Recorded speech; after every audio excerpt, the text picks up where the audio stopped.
এখান থেকে ভিড় শুরু। খাচ্ছে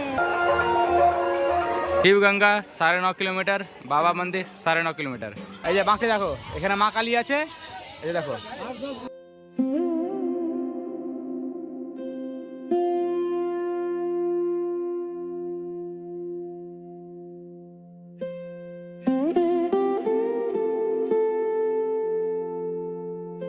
শ্রাবণ মাস কেবল একটি মাস নয়, এ যেন ভক্তি, বিশ্বাস আর অদম্য মানসিক জোরের এক মহোৎসব। সুলতানগঞ্জ থেকে বাবা দেওঘর এই দীর্ঘ 105 কিলোমিটারের কঠিন পথ ভক্তরা পাড়ি দেয় কেবল এক বুক বিশ্বাস সম্বল করে।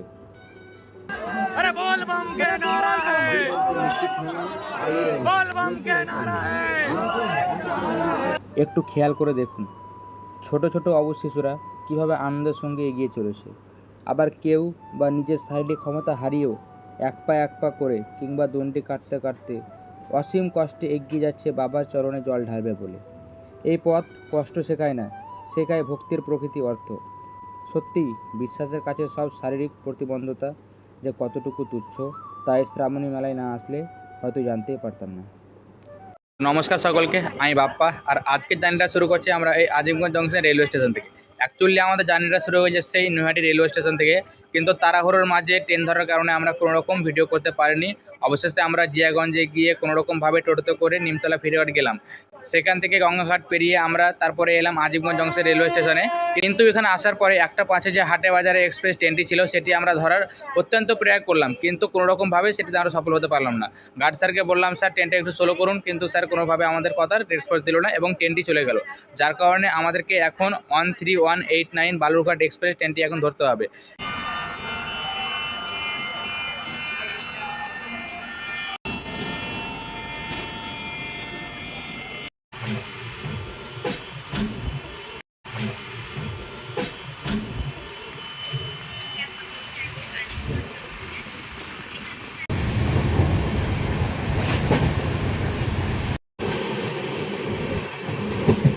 ভোরের আলো প্রায় ফুটে গিয়েছে। আমাদের ট্রেন নাম্বার 13189 বালুরঘাট এক্সপ্রেসে করে আমরা এখন অবশেষে ফারাক্কা জংশনে এসেছি। এখন এখান থেকে আমরা ব্রহ্মপুত্র মেলে করে 5:09 যে ট্রেনটি আছে সেটিতে করে এখন আমরা যাচ্ছি সুলতানগঞ্জে গিয়ে খাওয়া দাওয়া করে অবশেষে আমরা জল ভরে পাড়ি দেবো 105 কিলোমিটারের রাস্তা। সেই রাস্তা যেখানে কোটি কোটি শ্রদ্ধালু যায় বাবার মাথায় জল ঢালতে। এই 105 কিলোমিটারের রাস্তাটা অতটাও সহজ নয় যতটা আমরা ভাবি, কিন্তু মহাদেবের আশীর্বাদে আজকে আমরা সেই জার্নিটা আবার করতে চলেছি। এর আগেও বহুতবার আমি করেছি এবং আবারও তোমাদেরকে নিয়ে, তোমাদের নতুনভাবে এক্সপিরিয়েন্স নিয়ে আবারও হাঁটতে চলেছি 105 কিলোমিটারের নতুন যাত্রা। তো চলো আমাদের এই জার্নিটা শুরু করা যাক।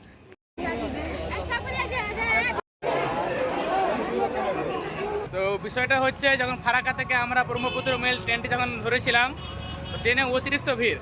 যখন এসেছি অনেক কষ্ট করে এসেছি, মানে নিচে বসে এসে আমরা এসেছি। এর আগেও আমি ব্রহ্মপুত্র মেলে যাত্রা করেছি, যখন প্রয়াগরাজে কুম্ভ মেলা হয়েছিল তখন আমি এই ব্রহ্মপুত্র মেলে গিয়েছিলাম। তখন যে স্পিডে ছিল, সত্যি স্পিড থেকে মন ভরে গিয়েছিল। এখন যে ট্রেনটিতে এলাম 3 ঘন্টার রাস্তাকে করেছে 5 ঘন্টার রাস্তা। তাহলে ভাবো কত কষ্ট করে এত ভিড়ের মধ্যে এসেছি। আমরা যখন নৈহাটি থেকে আসছিলাম কোনো রকম সদস্য নেই, মাত্র আমরা দুজনেই মানে ভোলবামে যাচ্ছি। আর এখানে দেখো কোটি কোটি লোক এখন পেয়ে গেছে আমরা এই যাত্রার জন্য। কাল রাত থেকে আমাদের কোনো রকম খাওয়া হয়নি। তো এখন সর্বপ্রথম আমরা সেই বোতলগুলো কিনবো, যেগুলোতে বাবার জন্য জল নিয়ে যাব, এবং একটা ব্যাগ নিব যেটা ঘাড়ে করে নিয়ে যাব। গতকাল রাত্রে বেরিয়েছি নৈহাটি রেলওয়ে স্টেশন থেকে প্রায় রাত্রি 10টার দিকে, এখন বাজে 10টা। প্রায় 12 ঘন্টা হয়ে গেল আমাদের এই ট্রেনে জার্নিটা করা। তখন থেকে আমরা এখন পর্যন্ত কিছুই খাইনি।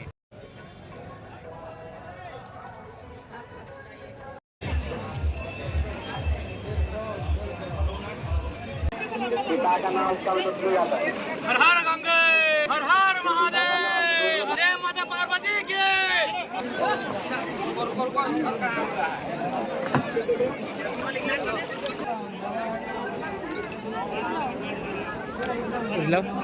জলটি মনে হয় তো কার্বনটি।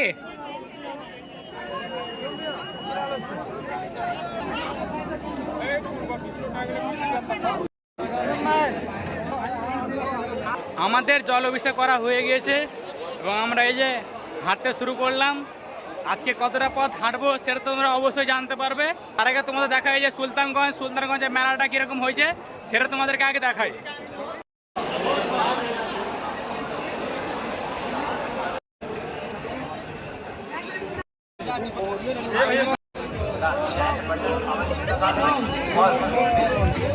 এখন বাজে প্রায় 12:30। আমাদের যাত্রা শুরু হয়েছে প্রায় আধা ঘন্টা হয়ে গেল। এবার এখন তোমাদেরকে দেখাচ্ছি এখান থেকে আমি যে জায়গায় দাঁড়িয়ে আছি সেখান থেকে দেওঘর কতটা দূর। দেওঘর লেখা আছে 110 কিলোমিটার আর বাসকিনাথ লেখা আছে 135 কিলোমিটার। এই বোর্ডটিতে লেখা আছে এখান থেকে দেওঘর 110 কিলোমিটার। আমরা এখন কন্টিনিউ হেঁটে যাব, তারপর তোমাদের পরবর্তী দেখাবো আমরা কত কিলোমিটার হাঁটলাম।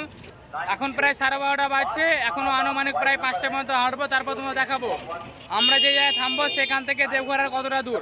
রাস্তায় হাঁটতে হাঁটতে ভোলে বাবার একটি থিম দেখতে পেলাম, চলো সেটি তোমাদেরকে আগে দেখাই। এই যে এটি হলো সেই থিম এবং আমরা এই থিমের ভিতর দিয়ে যাওয়ার চেষ্টা করছি।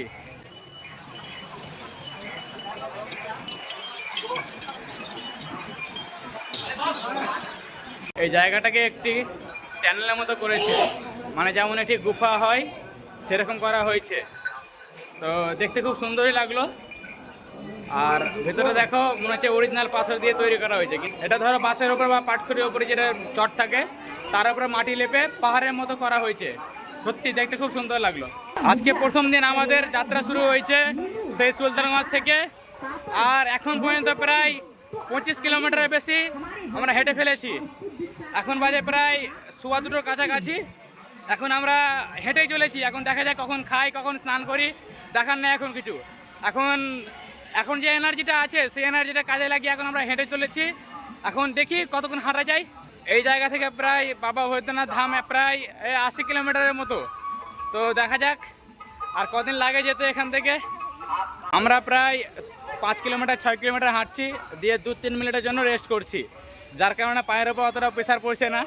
কিন্তু একবার অতিরিক্ত হাঁটার ফলে পায়ে এমনই একটা যন্ত্রণা তৈরি হয়েছিল, মানে এমনই পেন তৈরি হয়ে গেছিল যে যতটা হাঁটছি তার থেকে দ্বিগুণ ব্যথা করতে লেগেছে। এই প্লেটটার দাম হচ্ছে 70 টাকা। দেখো রেশনের চালের ভাত, তাও আবার কলের জলে রান্না করা। এদিকে আছে শসা, এদিকে আছে আলু সয়াবিন তরকারি, আলু ভাজা, আর একটা আচার। দেখো এই প্লেটটার দাম হচ্ছে 70 টাকা। এখানে না সব কিছুর ভিজিট হয়েছে প্রচুর হাই, এখানকার সব কিছুরই দাম আর প্রচণ্ড হাই। তাই কেউ যদি এই দেওঘরে যাত্রায় আসো বিশেষ করে টাকাটা বেঁধে নিয়ে আসিও, কেননা এখানে আসতে গেলে টাকা প্রচণ্ড খরচ হয়। তোমরা দেখতে পেলে এই সামান্য ভাতের দাম হচ্ছে 70 টাকা। 1 প্লেট ভাতেও কিন্তু পেট ভরবে না, অন্তত তোমাকে 2 প্লেট ভাত খেতে হবে। আর 110 কিলোমিটার যে যাত্রাটা আছে তুমি তারপরে হাঁটতেও পারবে না না খেলে। তারপরে স্নান করানি হচ্ছে 10 টাকা, পায়খানা বাথরুমে যেতে গেলেও আবার 10 টাকা করে ভাড়া। প্রত্যেকটা জিনিসেই টাকা লাগবে। এমনকি আমি যে মনে করবো যে মোবাইল চার্জ দেবো তার জন্য আমাকে টাকা লাগবে। কিছুক্ষণ আগে আমাদের খাওয়া দাওয়া কমপ্লিট হলো। অনেকক্ষণ হাঁটার পর প্রায় 4 ঘন্টা হাঁটার পর খাওয়া দাওয়া করলাম। খাওয়া দাওয়া করার পরে এই যে স্নান করে আবার বেরোলাম হাঁটতে। একটু অনেকটা রিল্যাক্স লাগছে, স্নান করলাম তো খাওয়া দাওয়া খেলাম, আমার এটা এনার্জি এলো আবার। এখন দেখা যাক এই এনার্জিটি কোথায় যে আবার শেষ করি। আবার এই এনার্জি যখন শেষ হবে আবার কোথাও রেস্ট করার পরে আগামীকাল হাঁটা চালু করবো। এখন থেকে প্রায় 4-5 ঘন্টা আবার হাঁটবো, যে রাত্রে একবারে টানা ঘুম দেবো। কারণ গতকাল থেকে রাত্রে ঘুমাইনি, সেই 10 ঘন্টা ট্রেনে জার্নি, তারপরে এখানে এসে তাড়াহুড়ো করে জল টল ঢেলে আবার হাঁটতে শুরু করেছি। মানে একেতে শরীর দুর্বল হয়ে আছে, তারপরে যেটুকু এনার্জি ছিল সেটুকু আমরা ওয়েস্ট করে দিয়েছি। তো এখন দেখি কতটা কভার করতে পারি, দেখি রাত্রে রেস্ট করার পরে আগামীকাল আবার কতটা জার্নি করতে পারি। কয়েক কিলোমিটার হাঁটার পরে পায়ের অবস্থা পুরো একবার লাল হয়ে গেছিলো, আর এখন দেখো এখন পুরো সাদা হয়ে গেছে। আজকে মনে হয় আর যাত্রা করতে পারবো না, পায়ের অবস্থা যা হয়েছে না সীমার বাইরে। কি বলবো, প্রায় 45 কিলোমিটার মতো হেঁটেছি এবং তারপরে যা অবস্থা হয়েছে না সীমার বাইরে। পায়ে সেরকম কিছু ইনফেকশন বা কোনো প্রস্রাব বা কিছু হয়নি, কিন্তু বিষয়টা হচ্ছে হঠাৎ করে এত কিলোমিটার হাঁটার পরে পায়ে একটা রক্ত চলাচল বা একটা কেমন করছে, ঠিক আছে, যার কারণে পা অতিরিক্ত ব্যথা করছে। ম্যাক্সিমাম আধা ঘন্টা হাঁটছি, আবার আমাদের বসতে হয়েছে এই ব্যথার কারণে। এখন দেখি কতক্ষণ এইভাবে চালাতে পারি, কারণ এখন আমাদের হাতে 3 দিনের মতো সময় আছে। আমরা যদি জোর খাটিয়ে হাঁটি এবং পায়ে যদি কোনো কারণবশত যদি ফোসা হয়ে যায়, তাহলে বাকি যে পথটুকু থাকবে সেই পথটুকু কিন্তু অতিক্রম করা প্রচণ্ড কষ্টকর হয়ে যাবে। তাই মহাদেবের কাছে এটা প্রার্থনা করব যে যাই কিছু হয়ে যায় না কেন, 1000 গুণ ব্যথা হোক তা ভালো, কিন্তু কোনোভাবে যাতে ফোসা না নেয় পায়ে। পরের দিন এই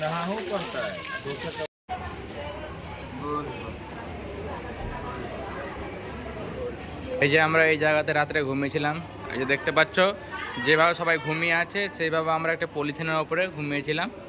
এই যে দেখো এই জায়গাটাতে কাল রাত্রে মোবাইলের চার্জ শেষ হওয়ার কারণে কোনো রকম ভিডিও করতে পারিনি এবং অতিরিক্ত ক্লান্তর জন্য আমরা সরাসরি এই জায়গাতে এসেছিলাম। এটি একটি ধর্মশালা, লেখা আছে বিহার সরকার জেলা প্রশাসন মুঙ্গের সরকারি ধর্মশালা তারাপুর। তো গতকালকে আমরা এই ধর্মশালাতেই ছিলাম। এখন প্রায় 3:30 বাজছে আর এখন আমরা বেরিয়ে পড়লাম আবার সেই উদ্দেশ্যে। সকাল সকাল পথযাত্রা শুরু করলাম, কারণ একটু পরে যখন রোদ্দুর উঠে যাবে তখন আবার একটু কষ্ট হবে, যার কারণে আবার ভোর রাতেই হাঁটা শুরু করলাম। ভোর রাত থেকে হাঁটতে হাঁটতে এখন সকালের উজ্জ্বল হয়ে গেছে, উজ্জ্বল আকাশ দেখা যাচ্ছে। এখন দেখি কত না হাঁটি, তোমাদেরকে এটা ইনফর্ম করলাম যে ভোর রাত থেকে হাঁটতে হাঁটতে এখন এই যে সকালটা হয়ে গেছে। চারিদিকে উজ্জ্বল মানে পরিষ্কার সকালটা দেখা যাচ্ছে। এখন সম্পূর্ণ ফুটে ওঠেনি সকাল, কিন্তু কি যে অন্ধকারটা থাকে, অন্ধকারটা আস্তে আস্তে মিটে যাচ্ছে এবং কি উজ্জ্বলটা হয়ে উঠছে।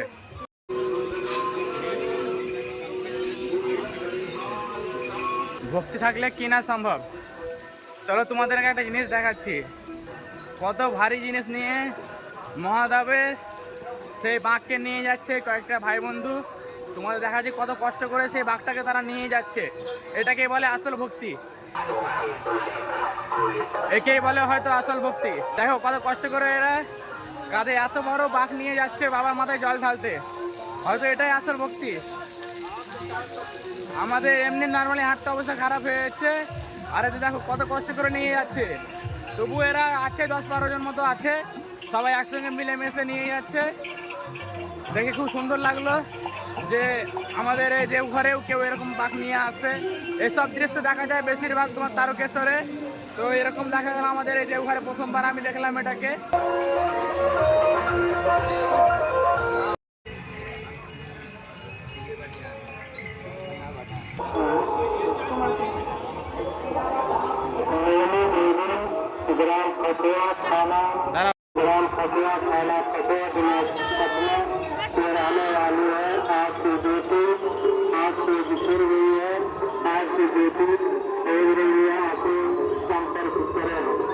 আমরা এখন পর্যন্ত অনেকটা রাস্তা অতিক্রম করেছি, অনেক কিছু খেলাম, অনেক কিছু দেখলাম। এবং বিষয়টা হচ্ছে যে এই যে আমরা সকলে জল ঢালতে যাচ্ছি, আমি আমার মতো হাজার হাজার কোটি কোটি লোক জল ঢালতে যাচ্ছে। কেনই বা ওই ধামে এত ভিড় হয়, কেনই মানুষ ওই ধামে জল ঢলে, আবার কেনই বা সকলে সুলতানগঞ্জ থেকে জল নেই, এগুলো এখন তোমাদেরকে আমি পয়েন্ট বাই পয়েন্ট এক এক করে জানাবো। কাহা গেলে বামজি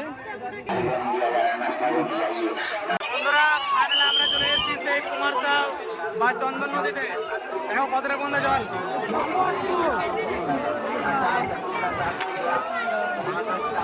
হাঁটু পর্যন্ত জল। শ্রাবণ মাসে বিশেষ করে বর্ষার সময় এই নদীতে হাঁটু পর্যন্ত জলই থাকে। আর তোমরা আলো দেখতে পাচ্ছ কতটা জল। এই নদীর নাম হচ্ছে কুমারসার বা চন্দন নদী। এই নদীতে তোমরা শুধু ভিড় দেখো কতটা ভিড় হয়েছে। बोल बम बोल बम, अरे बोल बम के नारा है, बोल बम के नारा है। গঙ্গা নদীতে বের করার পরেই এরকম ভিড়। আমরা যতক্ষণ ধরে হাঁটছিলাম মোটামুটি ভিড় ছিল, কিন্তু এই গঙ্গা নদীতে এসে চরম ভিড় পড়ে গেলাম। মানে ভিড়ের সঙ্গে এখনই এরকম ভিড়। হাঁটতে হাঁটতে এই জায়গাতে এত ভিড় পেলাম, তারা ভাবো মন্দিরের ভিতরে কত ভিড় পাবো। মানুষ সুলতানগঞ্জ থেকে কন্টিনিউ হাঁটতেই আছে। কেউ বিশ্রাম করছে তো কেউ হাঁটছে, মানে 24 ঘন্টায় হাঁটা চালু আছে, এমনটা না যে কোথাও যে স্টপ হয়ে যাবে। কন্টিনিউ হাঁটতে আছে, একবারে সেই সবাই যাত্রা থামাবে সেই বাবা ধামে। আমি এবং আমার মতো কোটি কোটি মানুষ কেন সুলতানগঞ্জ ঘাট থেকে জল তোলে, তার একটি কারণ সুলতানগঞ্জ ঘাট হলো একটি উত্তরবাহিনী গঙ্গা, যেটিকে আমাদের হিন্দু শাস্ত্রের মধ্যে অত্যন্ত পবিত্র বলে মনে করা হয়। এবং সেখান থেকেই শ্রী রামচন্দ্র ও তার ভাই লক্ষণ রাবণ বধ করার পরে সেখান থেকে জল নিয়ে বাবা ধামে জল ঢেলে এসেছিলেন। সেই জন্য আজ তাকে অনুসরণ করে আমাদের মতো লক্ষ লক্ষ হিন্দু সেই বাবার মাথায় জল ঢেলে আসে। রাবণকে শ্রীরাম কেন বধ করেছিলেন সেটা আশা করি আমার বলার কোনো প্রয়োজন নেই, তোমরা সকলেই জানো, এবং সেই পাপ মুক্ত হওয়ার জন্যই তারা দু ভাই মিলে সুলতানগঞ্জ ঘাট থেকে জল নিয়ে বাবা বৈদ্যনাথ ধামে জল অভিষেক করেছিলেন। তবে কি সর্বপ্রথম শ্রী রামচন্দ্র ও তার ভাই বাবা বৈদ্যনাথ ধামে জল ঢেলেছিল? এর উত্তর হবে না। এর উত্তর জানতে গেলে সর্বপ্রথম আমাদের জানতে হবে যে বাবা বৈদ্যনাথ মন্দিরটি কিভাবে তৈরি হয়েছিল। সকাল থেকে একবারে একটানা হাঁটার পরে এখন বাজছে প্রায় 2টো। এখনই আমরা সর্বপ্রথম খাবার খাচ্ছি। মিডিলে শুধু 1 কাপ চা খেয়েছি আর 2-3টে বিস্কুট। সেটাকে আমরা প্রায় হাঁটলাম, মোটামুটি কতটা হাঁটলাম নিজেও এখন জানি না, কিন্তু পায়ে প্রচণ্ড ব্যথা করছে। এই যে সিজা আমার পাশেই, ওরও যা খেতে পেয়েছে দেখো, ও খেতেই লেগেছে। আর আজকের খাবারটা তোমাদের দেখাচ্ছি। তো দেখো, চালটা রেশনের হতে গেলেও মন বলছে খেতে ভালো হবে, কারণ এখানে 70 টাকার প্লেটে ভালোই খাবার দিয়েছে। ধরো তোমার 3-4 রকমের সবজি আছে, আর আলু ভাজা আছে, তারপরে পটল ভাজা আছে, এদিকে আচার আছে, আলু সয়াবিনের তরকারি আছে। তোমরা শুধু পাগুলোকে দেখো, এই দেখো, প্রথমে লাল হয়েছিল, এখন দেখো এবারে পুরো ফ্যাকাশে হয়ে গেছে। আর এই যে সাইডগুলো আছে দেখো, এই সাইডগুলো একবার লাল হয়ে গেছে, আর এগুলো সব ফ্যাকাশে হয়ে আছে। এটার মধ্যে এই যে এটাও সেম, এই যে পুরোটাই একবারে যা ব্যথা করছে না সীমার বাইরে। খাবার দাবার খেলাম, খাবার দাবার খেয়ে যে হাঁটা শুরু করবো, মানে সেই বল শক্তিটা পাচ্ছি না যে এখনই বেরিয়ে যায় স্নান করে কিছু পথ হাঁটবো, ওটা আর পারছি না। মানে পায়ে যা ব্যথা করছে না সীমার বাইরে, খাস্তাই নিয়ে বিন্দু মাত্র খাস্তাই নিয়ে আমরা, ঠিক আছে, যেটা হাঁপিয়ে যাই সেটা বিন্দু মাত্র 1% না, কিন্তু পায়ে যা ব্যথা করছে একবারে সীমার বাইরে।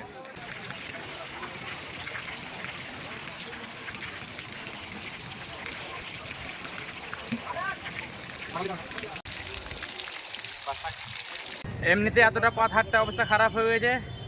এখন সামনে আছে পাহাড়, এই যে পাহাড় উঠছি এখন আমরা, আর সামনে তোমার দেখাচ্ছি, এই যে দেখো, এখন আস্তে আস্তে পাহাড় উঠছি।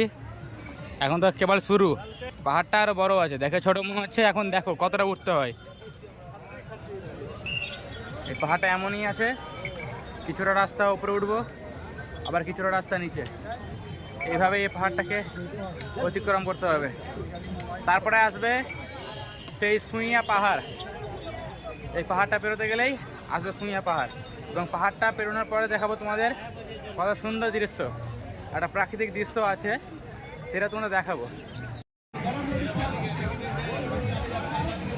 এখন পর্যন্ত আমরা শুধু পাহাড়ের মাটির রাস্তাটা পেরোলাম, এবার উঠবো সিঁড়ির রাস্তা। সিঁড়িগুলো যে কতগুলো আছে সেটা জানি না, কিন্তু সিঁড়িটা উঠতে সত্যি দম একবারে খারাপ হয়ে যায়। তোমার দেখাচ্ছি কতটা সিঁড়ি আছে। সিঁড়ি আমার গোনার এখন ক্ষমতা নাই, কারণ আমার যা পায়ের কন্ডিশন হয়ে আছে সীমার বাইরে। আমি যে কত কষ্ট করে যা হাঁটছি সেটা একমাত্র আমি আর ওপরবেলাই জানে।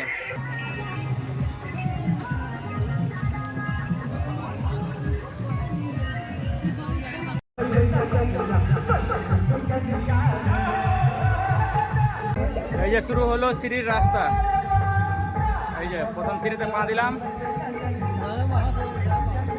যে এখন সিঁড়িতে চাপতে বসলাম। সিঁড়ির রাস্তাটা দেখো কত চওড়া চওড়া সিঁড়ি, আর দেখো কত লম্বা।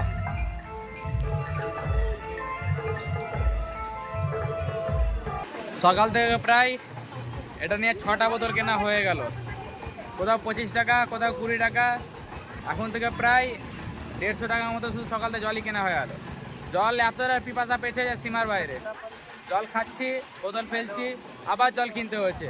কিছু পথ হাঁটতে গেলেই জল কিনতে হয়েছে। পায়ের অবস্থা প্রচুর খারাপ, এবং তবু হার মানেনি। দেখা যাক কত দূর এই জেদটাকে বজায় করে রাখতে পারি। অবশেষে এই জেদটাকে বজায় করার পর আমরা চলে এসেছি সুইয়া পাহাড়ে। চলো তোমাদেরকে এই সুইয়া পাহাড়টা ঘুরিয়ে নিয়ে আসি।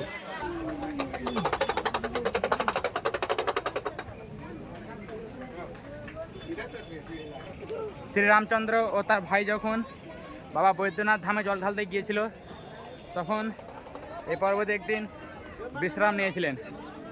চলো দেখিয়ে দিই এই পর্বটা তোমার ভালো করে। পাহাড়টার উপরে আসার পরে কিছু ভালো লাগুক আর না লাগুক, একটা জিনিসে খুব ভালো লাগলো যে পাহাড়টা খুব গরম হয়ে আছে কিনা, যার কারণে পায়ে সেদ পেয়ে গেলাম। পা অত্যন্ত ব্যথা করছিল। এই যে গরম পাথরগুলো আছে, পাহাড়টা আছে, রোদের কারণে পাহাড়টা অতিরিক্ত গরম হয়ে আছে। এবং যখন পাটা দিছি, পাটা সত্যি অনেকটা সেদ পেলো এবং অনেকটা আরাম পেলো। সত্যি বলতে এতটা পথ অতিক্রম করেছি খালি পায়ে, পায়ে প্রচণ্ড ব্যথা, এবং এই পাহাড়টার উপরে বসে পাটা অনেকটা সেদ পেয়ে গেল। এখন দেখা যাক কতটা পথ আবার এই অতিক্রম করতে পারি, যেহেতু পাতে একটু রিল্যাক্স পেলো এই পাহাড়ের উপরে এসে। রাবণের মতো শিব ভক্ত এই বছর আর কোথাও নেই। এ কথাটা বললাম এই কারণে, কারণ এর সঙ্গে এই দেবঘরের একটা কানেকশন আছে। লঙ্কাপতি রাবণ চেয়েছিল দেবাদিদেব মহাদেবকে তার শ্রীলঙ্কায় চিরস্থায়ী করার, মানে চিরকালের জন্য মহাদেব যেন কৈলাস ছেড়ে তার শ্রীলঙ্কাতে বসবাস করেন। সেই জন্য লঙ্কাপতি রাবণ মহাদেবকে মুগ্ধ করার জন্য কঠোর তপস্যায় বসেন এবং তিনি সেই পরীক্ষাতে পাশও হয়ে যান। তারপরে রাবণ যখন মহাদেবের কাছ থেকে বর চায়, তখন সে চেয়েছিল একটি আত্মলিঙ্গ, এবং সেই আত্মলিঙ্গটি যেন তার শ্রীলঙ্কায় রাখা হয়। সেই মতো মহাদেব তাকে তার একটি আত্মলিঙ্গ দিয়েছিল, কিন্তু তার সঙ্গে একটি শর্তও দিয়েছিল। রাবণ যদি যাওয়ার পথে কোনোভাবে তার আত্মলিঙ্গটি কোথাও মাঝপথে ফেলে দেয়, তাহলে সেখানে কিন্তু সেই আত্মলিঙ্গটি চিরস্থায়ী হয়ে যাবে। সেই মতো এমনটা হয়েছে, কিন্তু এমনটা হয়েছে একটি ছলনার মতো। মহাদেব যখন আত্মলিঙ্গটি দিয়েছিল, তখন পুরো কৈলাসবাসী ও পুরো দেবগণ ভয়ে ছিল, কারণ মহাদেব যদি কোনোভাবে সেই শ্রীলঙ্কাতে চিরস্থায়ী হয়ে যায়, তাহলে এই পৃথিবী চলবে না। সেই জন্য ভগবান বিষ্ণু ছলনার মাধ্যমে রাবণের কাছ থেকে সেই আত্মলিঙ্গটি নিচে রাখিয়েছিল, এবং সেই থেকেই এই দেবঘরের সূচনা হয়েছে।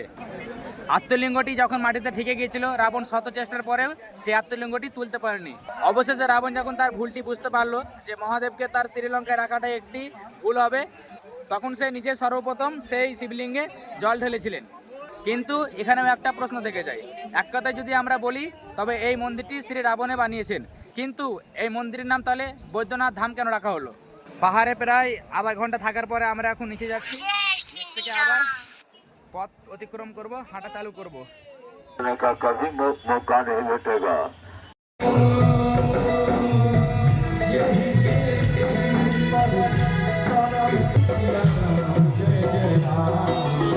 অনেকক্ষণ হাঁটার পরে আমরা একটি ধর্মশালায় আছি, এবং ধর্মশালায় আমরা শুধু রাত্রে কাটাবো, কোনো রকম খাবার খাবো না। সেখান থেকে আমাদেরকে অনেক রকম খাবার প্রোভাইড করছে, যেমন ফ্রুটি, চকলেট, বিস্কুট, তারপরে সুজি, অনেক কিছু খাবার প্রোভাইড করছে, কিন্তু আমরা কোনো রকম খাবার খাবো না। এই যে তার সামনে একটি হোটেল আছে, সেই হোটেলে আমরা এখন ভাত খেতে এসেছি। আর তোমার দেখাচ্ছি সেই ধর্মশালাটা কেমন। সামনে দেখো, এই দেখো ধোয়া ধোয়া হয়ে আছে, ওটা ওই দেখো রাত্রে খাবারটা কিন্তু খুব সুন্দর পেয়েছি। দেখো চালটা খুব সুন্দর আছে, ডালও আছে, এখানে চাটনি আছে, আর এখানে আছে আলু আর ছোলার তরকারি, আর এখানে সম্ভবত কাঁকরোল ভাজা আছে। সত্যি খুব খাবার ভালো পেয়েছি এবার। এখন পর্যন্ত আমরা 4 বার ভাত খেলাম, তার মধ্যে এই খাবারটাই খুব সুন্দর পেলাম। সন্ধ্যে 6টার দিকে আমরা থেমেছিলাম, এবং কোনো রকম জায়গা না পেয়ে আমরা অবশ্যই আশ্রমে আছি। দেখাচ্ছি দেখো, এই যে এটি একটা ধর্মশালা। এই ধর্মশালাতে আজকে রাতটা বিশ্রাম করব, তারপরে আবার ভোর 3-4টার দিকে উঠে আবার সকালে রওনা দেবো। এখান থেকে প্রায় 50 কিলোমিটার বাকি আছে, চেষ্টা করব কালকের মধ্যে এটা কমপ্লিট করা। আজকে আমাদের দেবঘর যাত্রার ডে 3। আজকে ঘুম থেকে উঠতে প্রচণ্ড লেট হয়ে গেছে, কারণ কালকে খাওয়া দাওয়া করতে আমরা ছিলাম এই ধর্মশালাতে, এখানে অনুষ্ঠান হচ্ছিলো। তো খাওয়া দাওয়া শেষ করে ঘুমাতে প্রায় আমাদের 11টার কাছাকাছি বেজে গেছিলো। অনুষ্ঠান প্রায় 8:30 নাগাদ শেষ হয়ে গেছিলো, কিন্তু খাওয়া দাওয়া করলাম আমরা অন্য জায়গাতে গিয়ে। তারপরে চার্জিং করছিলাম, যার কারণে লেট হয়ে গেছে। তারপরে এখন ঘুম থেকে উঠে তাদের স্নান দান করেছি, যে এখন দুদূর করবে, যে এখনই আমরা বেরিয়ে পড়বো। আমরা এখন হাঁটা শুরু করলাম। এখন বাজে প্রায় 5:45টার কাছাকাছি। গতকালকে এই সময় আমরা প্রায় 1.5 ঘন্টা কাছাকাছি হেঁটে নিয়েছিলাম। আমি যেখান থেকে হাঁটছি, এখান থেকে প্রায় 30 থেকে 35 কিলোমিটার হবে বাবাধাম। তো এখন হাঁটা কন্টিনিউ করি, এখন বেশি ভিডিও করব না, কন্টিনিউ করি। মিডলে তোমাদেরকে ফুটেজ দেবো। তোমাদেরকে বলেছিলাম যে এই ধামের নাম বাবা বৈদ্যনাথ ধাম কেন রাখা হয়েছে, যেহেতু রাবণ তৈরি করেছে। তো চলো তার উত্তরটা এখন বলি। তো রাবণ যখন সেই শিবলিঙ্গটিতে জল অভিষেক করে তার লঙ্কায় চলে যায়, তারপর থেকে সেই শিবলিঙ্গটি একটা জঙ্গলে পরিণত হয়, মানে চারদিকে লতাপাতা ডালপালাতে পুরো শিবলিঙ্গটা ঘিরে নেয়। সেখানে আসতো একটি রাখাল, যার নাম ছিল বৈজু। সে প্রত্যেকদিন এসে গরু চড়াতো। তার নজরে একদিন সেই শিবলিঙ্গটি পড়ে, এবং সে শিবলিঙ্গটি ভালোভাবে পরিষ্কার করার পরে সেখানে জল অভিষেক করে। তারপর থেকে সে প্রত্যেকদিন ওই শিবলিঙ্গটি পরিষ্কার করতো, এবং প্রতিদিনই জল অভিষেক করতো। মহাদেবের প্রতি এরকম অটল ভালোবাসা দেখে মহাদেব তার নামকে কেন্দ্র করেই এই মন্দিরের নাম রেখেছিল বাবা বৈদ্যনাথ ধাম। এবং তার পাশাপাশি আরেকটা মানা হয় যে বৈদ্য বলতে ওষুধের জন্য এই বাবাকে অনেক গুরুত্ব দেওয়া হয়। এই ধাম আসতে গেলে মানুষের সকল রোগ বিষ সব দূর হয়ে যায়, এবং তার পাশাপাশি সকলের মনস্কামনা পূরণ হয়, কারণ এটি হচ্ছে 12টি জ্যোতির্লিঙ্গের মধ্যে একটি জ্যোতির্লিঙ্গ। প্রথম দিন যে এনার্জিটা ছিল, এখন এনার্জি বলতেই নেই। 1 ঘন্টা মতো হাঁটলাম, এখন বাজছে 7:45। আজকে যাত্রা শুরু করেছিলাম সেই 6:45টার সময়, এখন বাজছে প্রায় 7:45, আর 1 ঘন্টা হাঁটতে অবস্থা খুব খারাপ হয়ে গেছে। পায়ে প্রচণ্ড ব্যথা শুরু করে দিয়েছে। সকালবেলা যেহেতু একটু রেস্ট নিলাম, তো চাটা খাওয়াই যাক।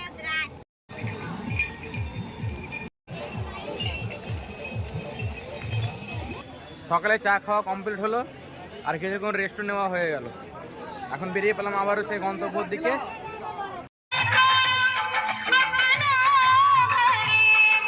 শরীর আর বিন্দু মাত্র চলতে রাজি না, জোর করে চালাচ্ছি তাই চলছে।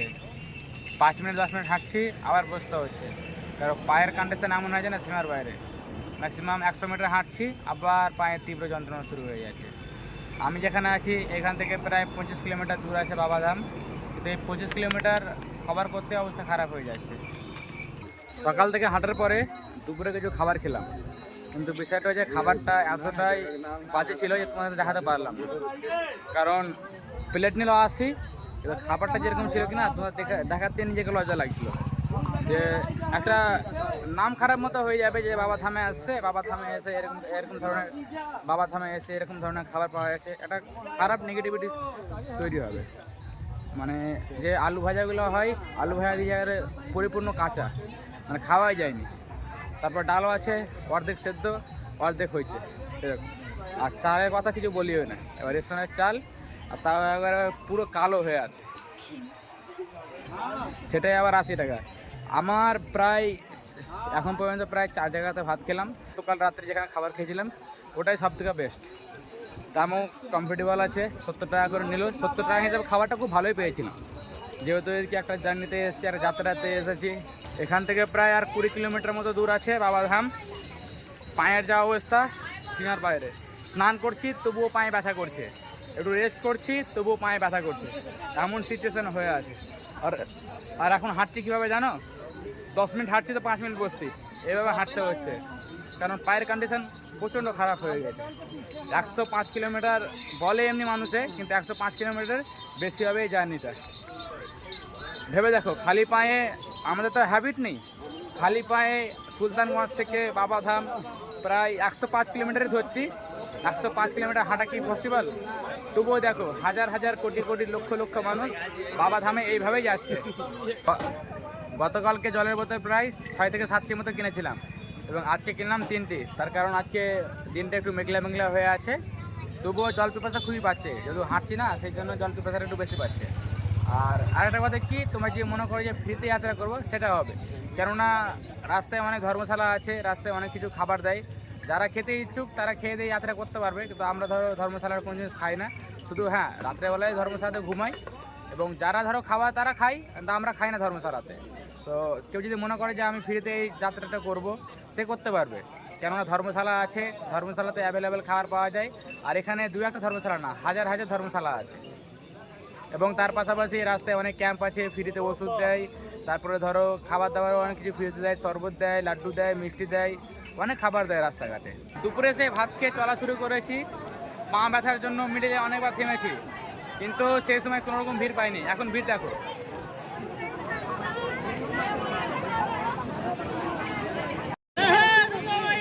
দেখা দেখা দেখা দেখা দেখা।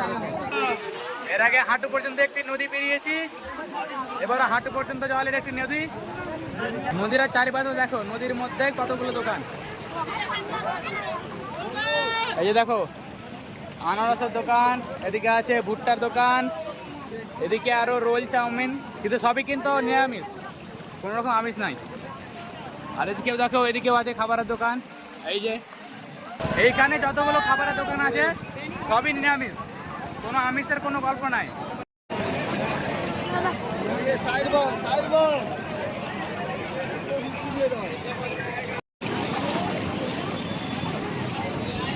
এই নদীতে বালি থাকার কারণে একটা সুবিধাও আছে আর একটা অসুবিধাও আছে। সুবিধা হলো এটা যে যেহেতু পায়ে ব্যথা আছে, বালি জানার জন্য পাটা একটু মাসাজ হয়ে যাচ্ছে, এবং দ্বিতীয় একটা সমস্যা যে যেহেতু পা নরম হয়ে গিয়েছে, যে কোনো মুহূর্তে বালিগুলো পায়ে ঢুকে যেতে পারে। এই নদী থেকে আর প্রায় 10 কিলোমিটার বাকি আছে, দেখা যাক। আশা করি আজকে সম্পূর্ণ যাব না, কিছুটা পথ রেখে দেবো কালকের জন্য। তবু বলতে পারছি না, আজকে কমপ্লিট করেও নিতে পারি। আমরা হাঁটতে হাঁটতে আজকে একটু চায়ের দোকান ঢুকলাম চা খেতে, কিন্তু চায়ের দোকান ঢুকে আর চা খেতে পারলাম না। চায়ের কোয়ালিটি বা টেস্টের জন্য না, আমরা চা কিনতেই পারিনি। তার কারণ হচ্ছে আমরা যে চৌকিতে বসি, সেই চৌকিতে একটি বোন বসে খুব কান্না করছে। আমরা ভাবলাম হয়তো যে পায়ের ব্যথা বা হয়তো হাঁটতে পারছে না, সেই জন্য হয়তো কান্নাকাটি করছে। অবশ্যই যখন ওর সঙ্গে কথাবার্তা বললাম তখন বোঝা গেল আজকে ভোর 4টার সময়তে, এখন বাজছে প্রায় 5টা, ভোর 4টার সময়তে ওর মা হারিয়ে গেছে। ওর মার বয়স প্রায় 50 মতো, মেয়েটির বয়স হবে প্রায় 13 থেকে 14 বছর, এবং না আছে তার কাছে কোনো মোবাইল, না আছে কোনো টাকা পয়সা। আর দ্বিতীয় বিষয় হচ্ছে সে কোনো নাম্বারও জানে না যে কন্ট্যাক্ট করবে। মেয়েটা এতটা কান্না করে করে করে করে ভেঙে পড়েছে সীমার বাইরে। তো সেই মুহূর্তে কোনো ভিডিও করতে পারলাম না, কারণ সেখানে ধরো কি ওকে দেখালে গেলে আমাদের ওখানে নিজের একটা খারাপ লাগতো, যার কোনো দেখাতে পারলাম না। কিন্তু এটা তো সত্যিই একটা খারাপ লাগলো। ঠাকুর করে যেন ওর মার সঙ্গে তার দেখা করিয়ে দেয়। দ্বিতীয়বার দেওঘরে এসে একটা কথা বুঝতে পারলাম যে তুমি যখনই আসো না কেন, তোমার ফ্যামিলি হোক বা ভাই বন্ধু যেই হোক না কেন, সঙ্গ ভুল করে ছাড়িও না। আর সবসময় ফোনটা সবসময় কাছে রাখো। তার একটাই কারণ, কেননা ওই যে বোনটির সঙ্গে কথাবার্তা বললাম, তারপর আমরা দেখলাম একটি ম্যাক্সিমাম সেম বয়সে, যেমন বললো যে 50 বছর বয়স, সেম বয়সের একটি মহিলাকে দেখলাম। আমরা ভাবলাম হয়তো ওই মহিলাটাই। যখন তার সঙ্গে কথাবার্তা বললাম, সে বললো তার ছেলে হারিয়ে গেছে, একই কেস। সেই জন্য বলছি। এবং উনি একটা কথা বললো, যখন বললাম যে এরকম এরকম ব্যাপার, একটি বোনের মা হারিয়ে গেছে, তো ও বললো যে গতকালকে হারিয়েছে, ওর সঙ্গে কথাবার্তা বলছি। সেই জন্য বলছি তুমি একাই আসলে ভালো, এবং তুমি যদি তোমার সঙ্গে ছেলেপিলে বা আরও সদস্যকে নিয়ে আসো, তাহলে সবাইকে একসঙ্গে যুক্ত রাখো। কেননা কখন হারিয়ে গেলে, এই 105 কিলোমিটারের মধ্যে কোথায় হারিয়ে গেলে কীভাবে কী করবা না করবা, তোমাদের মাথাও নিজে খারাপ হয়ে যাবে। অনেকক্ষণ হাঁটার পরে আজকে প্রথমবার বৈকালে চা খাচ্ছি। এই যে গরম চা, আর নিচে একটা পার্লিজি বিস্কুট, বাপরে গরম। এই যে একটা পার্লিজি বিস্কুট নিয়েছি আর গরম গরম চা। এটা খেয়ে শরীরটা একটু ঝিমাই। তারপরে এখান থেকে আর কিছুটা পথ আছে, আমরা এখন এখান থেকে যাব কোনো ধর্মশালা বা কিছু দেখব। সেখানে আজকে রাতটা বিশ্রাম করে কাল সকালে যে 10 কিলোমিটার থাকবে সেটা কমপ্লিট করে দেবো। হাঁটতে হাঁটতে একটি বাঘ দেখতে পেলাম। বাঘটা দেখে সত্যি আমি আশ্চর্য হয়ে গেছি। আমি প্রথমে ভেবেছিলাম হয়তো এটি একটি স্থায়ী মন্দির, কিন্তু এখন দেখো বাঘটি দেখে সত্যি আমি আশ্চর্য হয়ে গেছি। দেখো এই যে বাঘটি দেখো, এখানে মা কালী আছে। এই যে দেখো, 4 জন নিয়ে যাবে এই বাঘটাকে। দেখো এই যে এত ভারী বাঘ, দেখো কিভাবে নিয়ে গেছে। অতটা হাঁটার পরে এখনই আমি এটা খেয়াল করলাম। প্রথমে যখন একভাবে দেখলাম ভাবলাম কোনো মন্দির আছে, তারপরে যখন দেখছি তখন দেখছি যে একটি বাঘ। এই যে দেখো, যে মেয়েটি পিছনে হলুদ রঙের একটি ব্যাগ নিয়ে হাঁটছে নিংড়ে নিংড়ে, দেখো নীল রঙের প্লাজো পরে আছে, সেই মেয়েটিকে খেয়াল করো। আজকে আমাদের দিনটা ভালো না খারাপ নিজেও বুঝতে পারছি না, কেননা এখান থেকে প্রায় আর 8 থেকে 9 কিলোমিটার বাকি আছে। এবং এখানে চৌকিতে বসার পরে আর একটা খবর পেলাম যে একটা দিদির মোবাইল চুরি হয়ে গেছে। বুকে যে কভারটা থাকে, মানে মোবাইল রেনকোট যেটা থাকে, ওটা গলায় পরে মোবাইল ঝুলছিল সামনে। তার এই রেনকোটটা আছে কিন্তু মোবাইল নেই। মোবাইলে ছিল কভার, কিছু টাকা ছিল, সবই নাকি চুরি হয়ে গেছে মোবাইলের সঙ্গে। মোবাইল রিং আছে তো মোবাইল সুইচ অফ। তাহলে ভাবো এসব ধর্মস্থানেও কীরকমভাবে চুরি হচ্ছে, আর মানুষ কতটা স্বার্থপর করছে এসব ধর্মস্থানে এসেও। बोल बम बोल बम, जय बाबा बैद्यनाथ, हर हर महादेव। कांवरिया बंधुओं, माताओं, बहनों, जरा ध्यान देंगे, ये जो